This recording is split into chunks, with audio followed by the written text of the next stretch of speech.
सामाजिक क्षेत्र से जुड़ा हुआ व्यक्ति हूँ और अपने सामाजिक उत्तरदायित्व का निर्वहन करता हूँ। नमस्कार, मैं सूर्यकांत तिवारी एक व्यवसायी हूँ तथा पिछले 20 वर्षों से खोल के साथ विभिन्न प्रकार के व्यवसाय करता आ रहा हूँ। सामाजिक क्षेत्र से जुड़ा हुआ व्यक्ति हूँ और अपने सामाजिक उत्तरदायित्व का निर्वहन करते हुए व्यवसाय करता आ रहा हूँ। मैं व्यवसायिक जगत के अलावा सामाजिक राजनीतिक क्षेत्र से भी जुड़ा हुआ हूँ। मेरी राजनीतिक विचारधारा चाहे जो भी हो, मेरे संबंध सभी से अच्छे रहे। जब प्रदेश में भारतीय जनता पार्टी की सरकार थी तब भी मंत्रिमंडल के वरिष्ठ जनों और भाजपा पदाधिकारियों से मेरे बहुत मधुर संबंध थे। भाजपा के शासन के 15 वर्षों में भी मैं एक कारोबारी था और आज भी। हाल ही में 30 जून 2022 को हमारे यहाँ आयकर विभाग द्वारा सर्च और सर्वे ऑपरेशन किया गया, जिसे आमतौर पर मीडिया में IT रेड के नाम से पुकारा जाता है। आयकर विभाग की टीम हमारे यहाँ से अपना सर्च एवं सर्वे ऑपरेशन संपन्न करके चली गई। मुझे यह मीडिया के माध्यम से पता चला है कि पूर्व मुख्यमंत्री आदरणीय डॉक्टर रमन सिंह जी ने मेरे घर हुए आयकर रेड के आधार पर मुझे गिरफ्तार किए जाने की मांग की। मुझे इस बात का बेहद दुख है कि किसी सक्षम पदाधिकारी द्वारा मुझे अपराधी घोषित किए जाने से पहले ही डॉक्टर रमन सिंह ने स्वयं जज बनकर बिना किसी सुनवाई के अपना फैसला सुना दिया और मुझे गिरफ्तार किए जाने की मांग कर दी। डॉक्टर रमन सिंह एक वरिष्ठ राजनेता हैं, 15 वर्षों तक प्रदेश के मुख्यमंत्री और उससे पूरे 2 साल तक केंद्रीय राज्य मंत्री रहे हैं। मुझे लगता है उन्हें यह अच्छी तरह से मालूम होगा कि आयकर की कार्रवाई होने मात्र से व्यक्ति अपराधी सिद्ध नहीं हो जाता।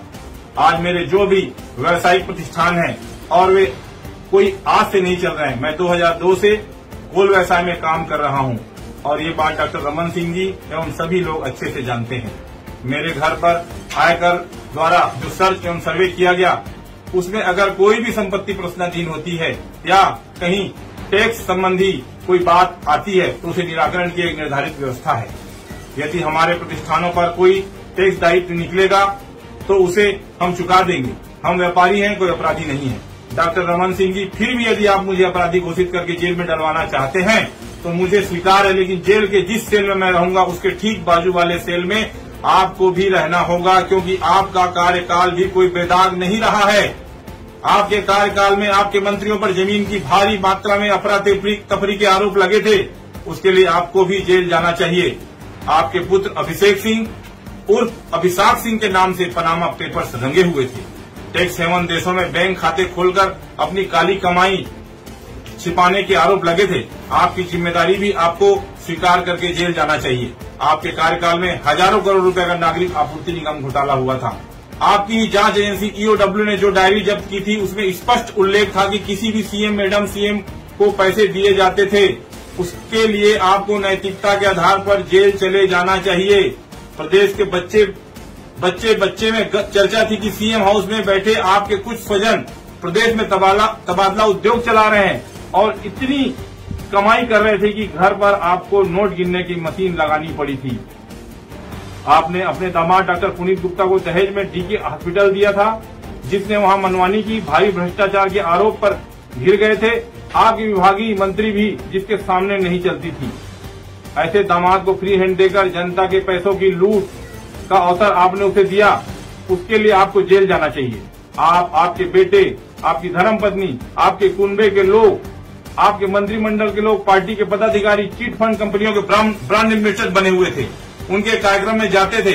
आपकी सह पर चिट फंड कंपनियां प्रदेश के भोले भाले लोगों को हजारों करोड़ रुपए लूट कर भाग गई और बेचारे एजेंटों को आपने अपराधी बनाकर जेल में डाल दिया। इसके लिए आपको जेल जाना चाहिए। आपकी सरकार की घनघोर लापरवाही, अव्यवस्था और कांग्रेस मुक्त भारत के लक्ष्य के चलते 2013 में जीएम घाटी कांड में हमारे नेता, सुरक्षा बलों के जवान मारे गए। उसके खून का दाग आपके दामन पर है डॉक्टर रमन सिंह जी, आपको उसके लिए भी जेल जाना चाहिए।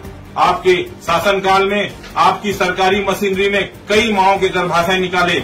मोतियाबंद के ऑपरेशन के नाम पर कई लोगों को अंधा बना दिया गया। झलियामारी जैसे कांडों में बच्चियों का यौन शोषण किया गया, उसके लिए भी आपको जेल जाना चाहिए। डॉक्टर रमन सिंह जी, आपको अच्छी तरह से याद होगा कि उनके शासन काल में उनके करीबी व्यवसायियों पर भी आयकर के छापे की कार्रवाई हुई थी। उस हिसाब से उनके शासन काल में जितने भी आयकर छापे छत्तीसगढ़ में पड़े, उन सभी को जेल भेजा जाना चाहिए था। मैं मीडिया के माध्यम से डॉक्टर रमन सिंह जी से पूछना चाहता हूं कि जब आप प्रदेश में 15 साल तक सत्ता में थे, मैं उस समय भी व्यवसाय कर रहा था। आपसे, आपके मंत्रिमंडल के लोगों से, पार्टी के नेताओं से मेरे उस समय भी संबंध मधुर थे। क्या आपने या आपके किसी मंत्री ने मेरी उस समय कोई भी अनुचित मदद की थी? मेरे सभी से मधुर संबंध रहे हैं। न तो मैंने कभी उस समय किसी की सहायता ली और न आज किसी की सहायता ले रहा हूं। मैं एक स्वाभिमानी छत्तीसगढ़िया हूं, छत्तीसगढ़िया आदमी हूं। छत्तीसगढ़ की मिट्टी में मैंने जन्म लिया, मेहनत की रोटी कमाता हूं और सभी को अपना समझता हूं। मुझे यह बात समझ नहीं आ रही है, डॉक्टर रमन सिंह आयकर विभाग की इस कार्रवाई को क्यों राजनीतिक रंग देना चाहते हैं। मैं आपको बताता हूं डॉक्टर रमन सिंह जी क्यों इसे राजनीतिक रंग दे रहे हैं। 30 जून को आयकर विभाग ने हमारे यहाँ छापा मारा। आयकर की छापामार टीम ने हमारे यहाँ घर पर छापा बोला, हमारे घर के लोगों को भयभीत किया। आयकर की टीम को अधिकार नहीं होता कि वो सर्च एवं सर्वे की कार्रवाई के दौरान किसी से मारपीट करे, लेकिन मुझे आयकर टीम द्वारा मारपीट की गई।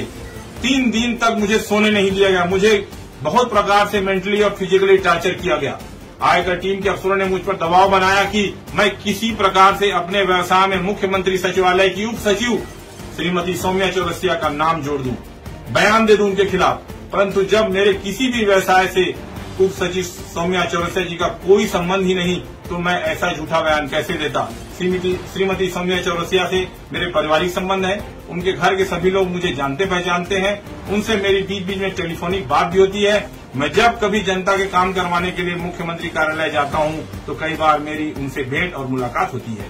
श्रीमती सौम्या चौरसिया अकेली अधिकारी नहीं है जिनसे मेरे अच्छे संबंध है, प्रदेश के भाजपा शासन के और वर्तमान शासन के अन्य अधिकारियों से भी मेरे संबंध हैं। श्रीमती सौम्या चौरसिया मेरे घरेलू संबंध, सामाजिक संपर्क है। मेरे व्यवसाय से उनका दूर दूर तक कोई संबंध नहीं है, परंतु आयकर विभाग वाले किसी भी तरह से मुझे साम दाम दंड भेद से यही कहलवाना चाहते थे। इसलिए उन्होंने मुझे प्रदेश में सत्ता परिवर्तन करके मुख्यमंत्री बनने तक का प्रस्ताव दिया।